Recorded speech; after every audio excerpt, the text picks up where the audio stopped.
जय श्री कृष्णा। राधे राधे। धीरे बोलो कोई सुन ना ले, ये बात हम सबके कानों में पड़ी और हमारे मुंह से भी निकली होगी।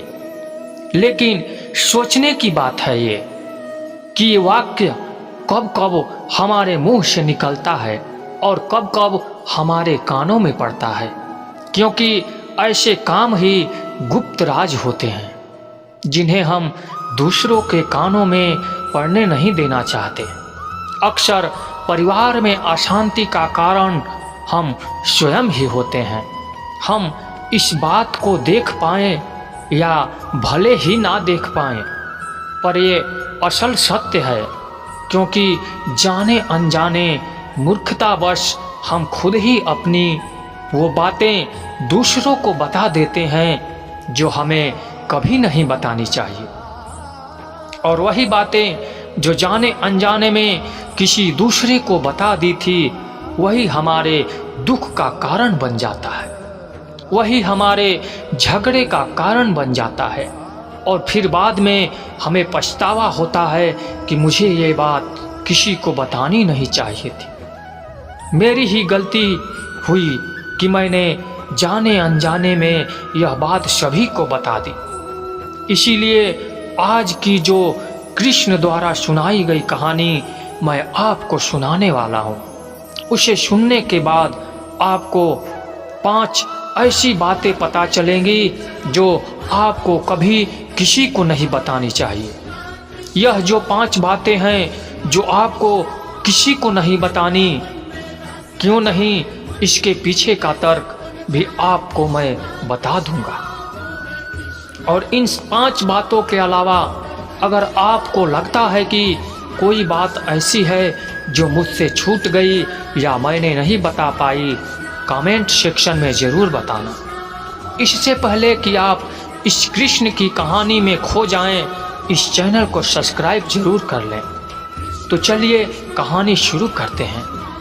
एक समय की बात है, एक नगर में रामू नाम का एक युवक रहता था। वह युवक बहुत गरीब था, कुछ पैसा नहीं था उसके पास। 2 वक्त की दाल रोटी भी बड़ी मुश्किल से नसीब होती थी। किसी काम के तलाश में दिन रात लगा रहता था, लेकिन कोई काम नहीं मिल रहा था। फिर उसने अपनी पत्नी के सामने अपनी सारी समस्या बता दी। उसने अपनी पत्नी को कहा कि मैं जिस जगह भी काम मांगने जाता हूँ तो हर कोई मुझे यह कहकर काम नहीं देता कि हमारे यहाँ काम करने वालों की ज़रूरत नहीं है। मैं काम की तलाश करके थक चुका हूँ। मुझे समझ नहीं आता कि मैं तुम लोगों का पेट कैसे भरूं, अपने बच्चों को कैसे पालूंगा, और ये चिंता दिन रात खाए जा रही है। यह सुनकर उसकी पत्नी ने कुछ सोच कर कहा कि तुम एक आदमी के पास एक बार ही काम मांगने के लिए जाते हो, और जब वो काम नहीं देता तो तुम दोबारा उसके पास जाते तक नहीं हो। अगर तुम्हें उनसे काम लेना है तो तुम्हें हमदर्दी जतानी होगी, तुम्हें उनसे हमदर्दी हासिल करनी होगी, अपनी गरीबी दिखानी होगी, ताकि वो लोग तुम्हारी मजबूरी समझकर तुम्हें काम पर रख लें। इसीलिए शर्म मत करो, उन्हें अपनी मजबूरी बताओ, अपनी गरीबी बताओ, और इसी उपाय से तुम काम पा सकते हो। ये रामू के मस्तिष्क में बैठ गई। अगले दिन काम मांगने के लिए वो उसी सेठ के पास जा पहुंचा जहां पर वो पिछले दिन काम मांगने गया था। लेकिन इस बार उस सेठ से हाथ जोड़कर प्रार्थना की, उससे विनती की कि वह बहुत गरीब है और उसे काम की बहुत आवश्यकता है। वह जो कुछ भी उसे देंगे वह उससे संतुष्ट हो जाएगा, पर कृपया करके मुझे काम पर रख लें। उसकी यह हालत देखकर उस सेठ ने उसे अपने यहाँ काम पर रख लिया। वो रोज वहाँ काम पर जाने लगा। अंदर ही अंदर वो खुश तो था कि उसे काम तो मिला, लेकिन वेतन दूसरों से कम मिलता था। वही काम जो दूसरों लोग कर रहे थे उन्हें ज़्यादा वेतन मिल रहा था और इसे कम वेतन मिल रहा था। जब इस बारे में अपने सेठ से कहा, देखो भाई, तुम्हें काम की ज़रूरत थी, मैंने तुम्हें काम दिया, मेरा धन्यवाद करने के बजाय तुम मेरी शिकायत कर रहे हो। यह सुनकर रामू वहीं पर चुप हो गया। बात कहीं ना कहीं सच थी। सेठ ने तो उसे उसकी मजबूरी के हिसाब से ही काम दिया था और इसीलिए उसे अपने अनुसार ही वेतन देता था। लेकिन धीरे धीरे यह अपने सगे संबंधियों को भी बतानी शुरू कर दी कि उसका सेठ कैसा आदमी है, उसे कितना वेतन देता है। समय बीतता रहा, रामू अपनी पूरी लगन के साथ काम करता रहा, लेकिन अब परिस्थितियां बदलने लगी थी। सेठ अब रामू से दूसरे लोगों से ज़्यादा काम लेता था और उनसे कम वेतन देता था। यह बात रामू के मन को बहुत खलती थी। वह दूसरों से ज़्यादा मेहनत कर रहा है और उनसे कम वेतन पा रहा है। इससे उसके आत्मसम्मान को बहुत गहरी चोट पहुंची। अब धीरे धीरे उसका मन काम से हटने लगा। उसका मन काम में लगता ही नहीं था कि ऐसी जगह किसका मन लगेगा जहां आदमी को अपने आत्मसम्मान के साथ समझौता करना पड़े। इसीलिए जल्द ही उसने अपना काम छोड़ दिया और वो घर पर आकर खाली बैठ गया। अब उसके पास घर के खर्चे चलाने के लिए भी पैसे नहीं बचे थे। इसीलिए अब अपने दोस्तों, सगे संबंधियों से सहायता मांगना शुरू कर दिया। लेकिन उसके दोस्त उसके सामने तो दया का पात्र समझते थे, उसे दिलासा देते थे, लेकिन पीछे से उसका मजाक उड़ाते थे। वह कहते कि वो कितना बेवकूफ़ है, सेठ ने इतना काम लिया और बेचारे को पैसा भी नहीं दिया। अरे हम इसको पैसे दे दे तो कल हमारा भी पैसा नहीं वापस कर पाएगा। इसकी ऐसी हालत है, काम तो इसके पास कुछ है ही नहीं, पैसा कहाँ से ला कर देगा। और इसी वजह से रामू की हालत दिन पर दिन खराब होती जा रही थी। अब वो दिन रात तनाव में रहने लगा था। वही दोस्त, वही सगे संबंधी जो उसके अपने होने का दिखावा करते थे, वो उसे दया का पात्र समझ रहे थे। उन्हें उसके ऊपर दया आ रहा था। सब लोग आकर उसे ज्ञान तो बहुत देते थे, लेकिन कोई सहायता नहीं करता था। और अक्सर ऐसा ही होता है, ज्ञान देने वाले तो बहुत मिल जाते हैं, लेकिन मदद करने वाले, हाथ पकड़कर चलने वाले कितने लोग मिलते हैं। एक दिन उसे पता चला कि पड़ोस वाली गांव में एक बिच्छू आया जो बहुत ही ज्ञानी है। रामू इतना तनाव में था, उसे कोई रास्ता नजर नहीं आ रहा था। इसीलिए जाने अनजाने वह उस बिच्छू के पास पहुंच जाता है। वहां पहुंचकर वह सीधे उनके पैरों में गिरकर रोने लग जाता है।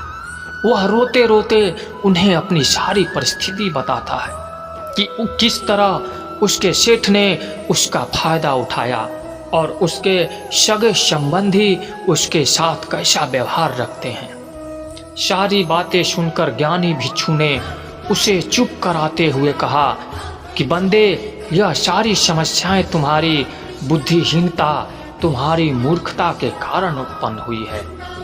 अगर तुम्हारे अंदर विवेक होता तो इनमें से एक भी समस्या तुम्हारे चित्त को दुखी नहीं कर सकता था। लेकिन तुमने अपने अविवेक के कारण, अपनी मूर्खता के कारण खुद ही अपने रास्ते में कांटे बिछा दिए। परंतु आज मैं तुम्हें 5 ऐसी बातें बताने जा रहा हूँ जो भूल भूल कर भी कभी भी किसी को भी मत बताना। और इन बातों का अनुसरण करते हुए तुम बाहर से मिलने वाले दुखों को तो दूर कर ही सकते हो जो बेवजह तुम्हारे अंदर दुनिया की वजह से पनपते हैं। पहली बात किसी को नहीं बतानी चाहिए, वह है अपनी मजबूरी। अपनी मजबूरी का दिखावा करके दूसरों का दया पात्र, उनकी सहायता लेने की गलती कभी मत करना। हो सकता है वह तुम्हारी मजबूरी देखकर सहायता करता हो, लेकिन कल वह तुम्हारा फायदा उठाने से भी नहीं झुकेगा। अगर फायदा भी नहीं उठाया तो दूसरों के सामने तुम्हारा मजाक बनाने में वह आदमी कभी नहीं चुकेगा। इसीलिए कभी भी अपनी मजबूरी का दिखावा मत करो। अगर घर में 2 रोटी है, सूखी रोटी है, तो वही खाकर सो जाओ, लेकिन दूसरों को इसके बारे में भनक तक नहीं लगनी चाहिए। जरा आप खुद सोचो, मजबूरी बताने का क्या प्रयोजन होता है एक इंसान का? या तो वह दूसरों से सहानुभूति हासिल करना चाहता है या उनसे कोई आर्थिक मदद चाहता है। लेकिन अगर दोनों ही परिस्थितियों में आप देखें, दूसरा आदमी आपका फायदा उठाने से नहीं चुकेगा। अगर वह फायदा नहीं भी उठाएगा तो अपनी नज़र में वह मूर्ख ही समझेगा, बेवकूफ़ ही समझेगा और दूसरों के सामने आपका मजाक तो जरूर बनाएगा। इसीलिए अपनी मजबूरी के बारे में कभी भी किसी को बताना मत। दूसरी बात जो किसी को भी नहीं बतानी चाहिए वह है अपनी अतीत की गलतियां और भविष्य की रणनीतियां।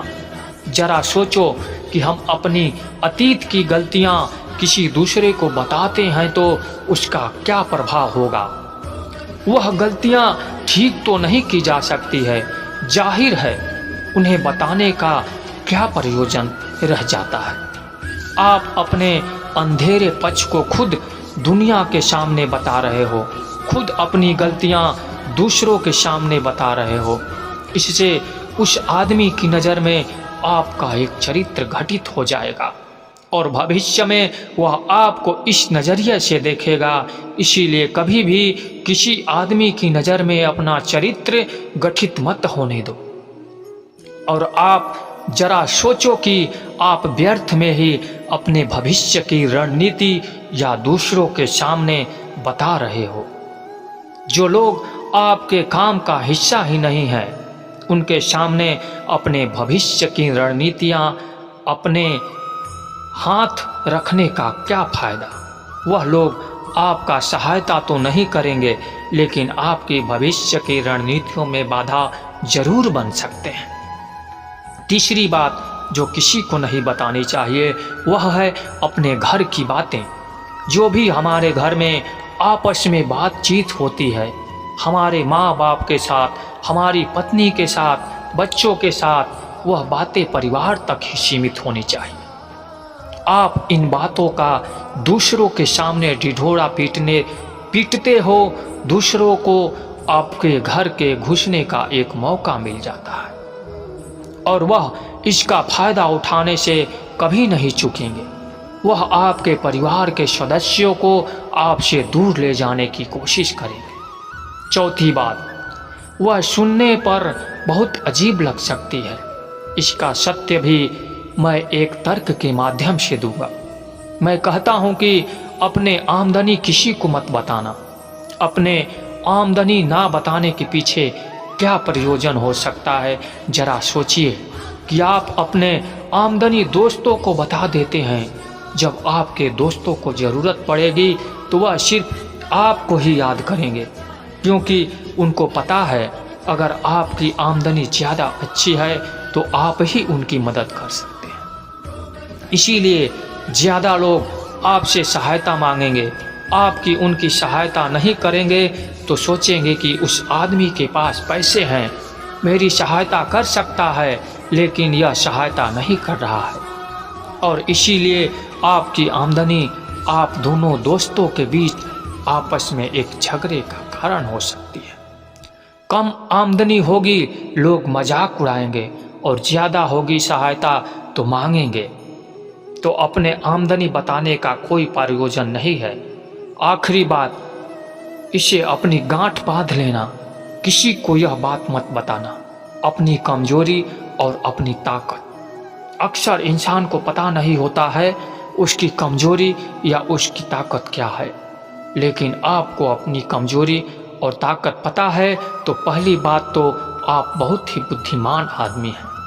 और दूसरी बात, आपको यह बातें किसी से साझा नहीं करनी है, क्योंकि आपकी कमजोरी दूसरों को पता चल गई तो वह आपकी कमजोरी का फायदा उठाएंगे, और अगर आपकी ताकत पता चल गई तो वही ताकत आपकी कमजोरी बन जाएगी, क्योंकि वह ताकत दूसरे आदमी को पता है, वह ताकत की खाट भी ढूंढ ही लेगा। अपनी